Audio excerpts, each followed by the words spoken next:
सो hey guys, कैसे हैं हम सब। आई होप कि आप सब बढ़िया होंगे, इतनी स्टडी करेंगे। सो गाइस, आज हम जो डिस्कस करने वाले हैं वो पार्ट 2 डिस्कस करने वाले हैं। पार्ट 1 का वीडियो ऑलरेडी चैनल पे है, वो आपको इस वीडियो का जो लिंक है इस वीडियो के डिस्क्रिप्शन में मिल जाएगा, या फिर आप चाहें तो चैनल पे विजिट करके भी चेक कर सकते हैं। सो गाइस, चलिए पार्ट 2 का वीडियो स्टार्ट करते हैं बिना टाइम के।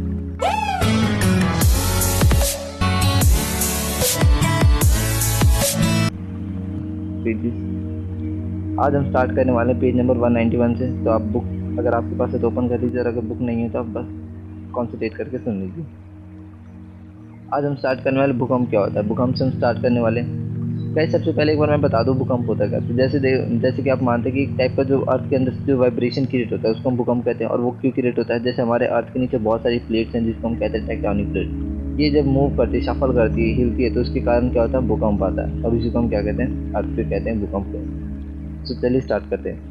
भूकंप जो बहुत कम समय तक रहता है, पृथ्वी का कंपन अथवा कोई झटका होता है, एक टाइप का वाइब्रेशन होता है।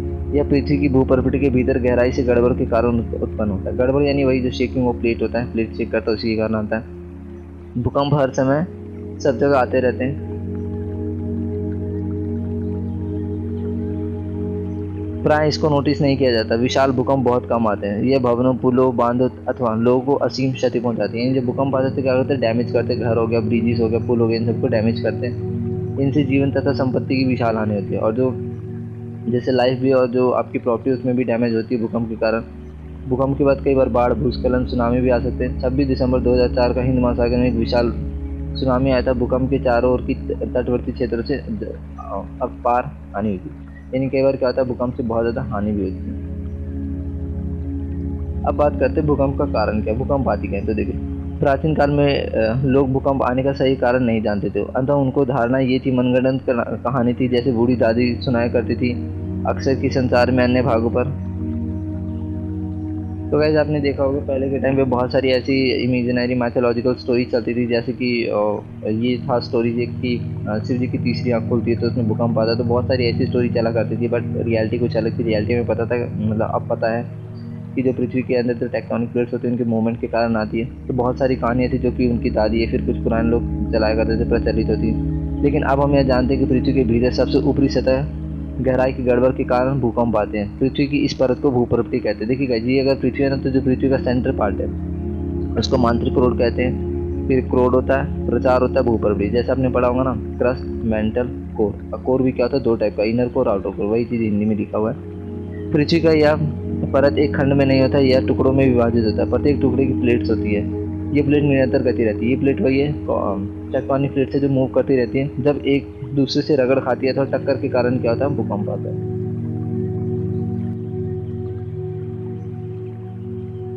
एक प्लेट दूसरी प्लेट के नीचे चली जाती है।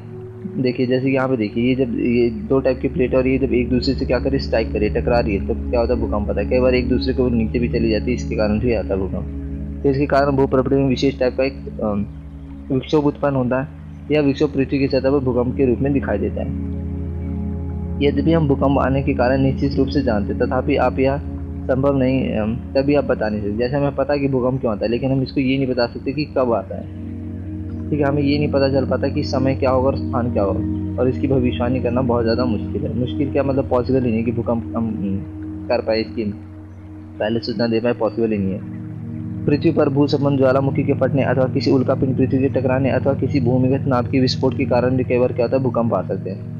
परंतु अधिकांश जो भूकंप होते हैं पृथ्वी की प्लेटों की गति के कारण आते हैं। भूकंप प्लेटों की गति के कारण उत्पन्न होते हैं। जहाँ प्लेटों की सीमाएं दुर्बल क्षेत्र होती है, वहाँ भूकंप आने की संभावना भी बहुत ज़्यादा होती है। इन दुर्बल क्षेत्रों को भूकंप क्षेत्रीय अथवा भ्रंश क्षेत्रीय भी कहते हैं। यानी जहाँ पर भूकंप ज़्यादा आते रहते हैं, जहाँ पर हम देखते हैं कि कुछ न्यूज़ में सुनते हैं यहाँ भूकंप आ गया, एक ही चीज़ को हमने बार बार सुने, तो उस क्षेत्र को हम कहते हैं भूकंप क्षेत्रीय या फिर भ्रंश क्षेत्रीय भी कहते हैं।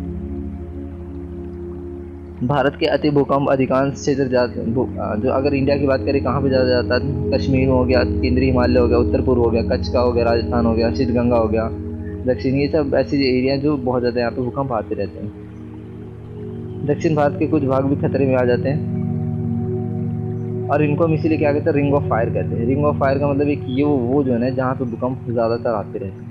किसी भूकंप की शक्ति का परिणाम रिएक्टर। अगर आपको भूकंप को मेजर करना है तो इसके लिए रिएक्टर होता है, उस टाइम चेक करते हैं। अधिक विनाशकारी भूकंप होगा अगर कोई भी जैसे इंटेंसिटी है भूकंप की, जैसे हम कहते हैं 4.5 मैग्नीट्यूड का 5 आ गया, और अगर 7 से ज़्यादा आता है ना, 7 से ज़्यादा, तो उस कंडीशन में कहते हैं कि वो भूकंप बहुत ज़्यादा ही विनाशकारी है। भुज और कश्मीर में आए दोनों भूकंपों का परिणाम 7.5, यानी जब भुज और कश्मीर में जो भूकंप आए थे उनका 7.5 था, और 7 से ज़्यादा आता है तो बहुत ज़्यादा विनाशकारी होता है।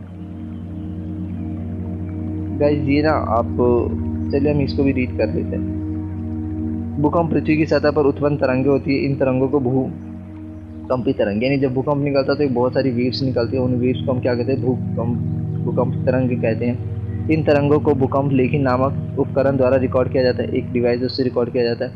यह उपकरण मात्र एक कंपनदायक क्षण तथा लोलक होता है जो भूकंप आने पर दोलन मतलब हिलता है। देखिएगा ये टाइप का, इसमें क्या होता है, ये रोलर के टाइप का, और ये क्या होता है, भूकंप आता है तो हिलता है, और हिलने के बाद क्या करता है कि लाइन सी बना देता है, जिससे हमें पता चलता है कि भूकंप की इंटेंसिटी क्या है। और ये क्या होता है, ये अर्थ से जुड़ा होता है, ठीक है। अब ये देखिए वेव्स निकलते हैं इसके बारे में, कि जहाँ से वेव निकलती है उसको अंदर केंद्र कहते हैं, फोकस होता है, ये सब कुछ पॉइंट होते हैं। अब देखिए, अब बात करते हैं भूकंप से बचाव, हम कैसे उससे बच सकते हैं। तो उपरोक्त चर्चा में हमने ये सीखा कि भूकंपों की भविष्यवाणी नहीं की जा सकती। हमने यह भी देखा कि भूकंप बहुत ज़्यादा विनाशकारी होते हैं, अतः हमारे लिए बहुत ज़्यादा आवश्यक है कि हर समय अपने बचाव के लिए कुछ सावधानियाँ बरतें। जैसे भूकंप क्षेत्र जहाँ पे भूकंप आने की अधिक आशंका होती है, वहाँ पे रहने वाले लोगों को सामना करने के लिए विशेष रूप से, यानी पहले उनको लोगों को बताया कि अगर भूकंप आए तो उस कंडीशन में आप क्या कर सकते हो। सर्वप्रथम इन क्षेत्रों की भवनों को डिजाइन ऐसा हो कि बड़े भूकंप आने पर झटके में वो सह सके। आधुनिक भवनें प्रौद्योगिकी से संभवत है, यानी जो भी आधुनिक जो भी मॉडर्न हाउस बना रहे हैं उसमें बहुत ज़्यादा टेक्निकलिटी होनी चाहिए, नहीं अच्छी चीज़ें यूज़ करके बनाया जाए, चेक किया जाए कि कितने भी भूकंप आने पे भी क्या पर वो मकान हिल ना पाए, फिर बचा जा सके। उचित यह है कि भवनों के ढांचे सरल हो ताकि भूकंप निरापद हो, यानी अगर ऐसी हमें डिज़ाइन बनानी चाहिए कि भूकंप आने पर उस भवन को कुछ ना हुआ। किसी योग्य आर्किटेक्ट व संरचना इंजीनियर से हम परामर्श कर लें। अब आगे, अधिक भूकंपी क्षेत्रों में भवनों में भारी पदार्थों की अपेक्षा मिट्टी अथवा इमारती लकड़ी का उपयोग हम कर सकते हैं, वो ज़्यादा अच्छा होगा। उससे क्या होगा, ज़्यादा नुकसान नहीं होगा। अलमारी इत्यादि दीवारों के साथ जड़ना अधिक अच्छा हो तो कि उससे आसानी देगी, यानी जो अलमारी उनको दीवारों इन सब से कनेक्ट करके रखा जाए कि ताकि वो गिरे ना। जो दीवार घड़ी है जो आसानी से दीवार घड़ी हो गया, फ्रेम हो गया, डिजाइनर हो गया, दीवार की जो लटकाते हैं उनको सावधानी से रखें कि भूकंप आने को किसी लोग के ऊपर ना गिर जाए, क्योंकि कुछ भवनें भूकंप के कारण लग सकती है। यह आवश्यक है कि सभी भवनें विशेषकर ऊंची इमारतों में अग्निशमन उपकरण, यानी आग भी लगना अगर लगती है तो उस कंडीशन में हमें फायर एक्सटिंग्विशर होना चाहिए, जिसमें अगर आग लगे तो उसको बुझा सके। केंद्रीय भवन अनुसंधान संस्थान रुड़की ने भूकंप प्रतिरोध मकान बनाने के लिए कुछ जानकारी विकसित की है, जैसे कि आप क्या कर सकते हैं। यदि आप घर में हो तो क्या कर सकते हैं, यदि आप घर में तो किसी मेज के नीचे या फिर आश्रय ले लिया, या फिर झटकों से रुकने, जब तक झटके चलते रहे आप वहीं पर रुके रहें। अगर आप कोई और ऐसी ऊंची वस्तु से दूर है जो आप पे गिर सकती है। यदि आप बिस्तर पर लेटे हैं तो उठे नहीं, अपने सिर को बस तकिए से बचाव कर लें। यदि आप अगर घर से बाहर है तो क्या कर सकते हैं, भवनों अथवा वृक्ष के ऊपर हो जाती विद्युत लाइनों से दूर खुले स्थानों की खोज एक धरती पर लेट जाएं। यदि आप किसी कार अथवा बस में हैं तो बाहर ना निकले, ड्राइवर से कहें कि भाई वो धीरे धीरे खुले स्थान पर बस को पहुंचा दे।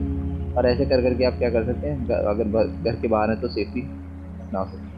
अब बस इस चैप्टर से हमने सीखा क्या, तो देखिए क्या क्या सीख पाया। कुछ वस्तुएं अन्य वस्तुओं को रगड़कर अवशेषित किया जाता है, ये हमने बात किया था पार्ट 1 में, कि जब दो वस्तु को रगड़ा जाता है तो उसके अंदर आवेश क्रिएट होता है, और वो आवेश कौन से हो सकते हैं, धनावेश या फिर ऋणावेश हो सकते हैं, ठीक है। समझाती आवेश एक दूसरे को, यानी जब सेम पॉल होता है, जैसे नॉर्थ और नॉर्थ है तो एक दूसरे को क्या करेंगे, धक्का देंगे ही। और अगर अपोजिट होंगे, नॉर्थ और साउथ होंगे, तो क्या करते हैं, एक दूसरे को अट्रैक्ट करते हैं। और जब आवेश गति करते हैं तो हम क्या कहते हैं कि विद्युत आवेश गति कर रहे हैं। कोई अगर वस्तु आवेशित है या फिर नहीं है, इसकी पहचान के लिए आप क्या कर सकते हैं, विद्युत दर्शी का उपयोग किया जा सकता है। किसी आवेशित वस्तुओं को आवेश की पृथ्वी में स्थानांतरित करके भूकंपन कर सकते हैं। बादलों अथवा भिन्न बादलों के बीच में विद्युत, यानी जब बादल के अंदर लाइटिंग होती है तो उसमें अलग अलग प्रकार के क्या होते हैं, आवेश होते हैं, ठीक है। तड़ी से आप अपना जीवन तथा संपत्ति को नष्ट कई बार ये कर देता है, नष्ट करता है। तड़ी चालक भवनों को तड़ी के प्रभाव से बचाता है। इन जो मैंने बताया था कि शिव जैसा धनुष बनाते हैं, उससे क्या होता है, जो हमारी बिजली आती है तो उसे हमारे भवन से बताता है। पृथ्वी के अचानक कांपने अथवा थरथराने को हम क्या कहते हैं, भूकंप कहते हैं। भूप्रवृत्ति के भीतर गहराई में विशेष कारण भूकंप आते हैं। कई बार भूकंप के कारण इसे बता रहे हैं कि अगर आ रहा है तो भूकंप के कारण है। भूकंप की भविष्यवाणी आप कर नहीं सकते हो। ये सब कुछ वही है जो हमने ऑलरेडी डिस्कस किया था।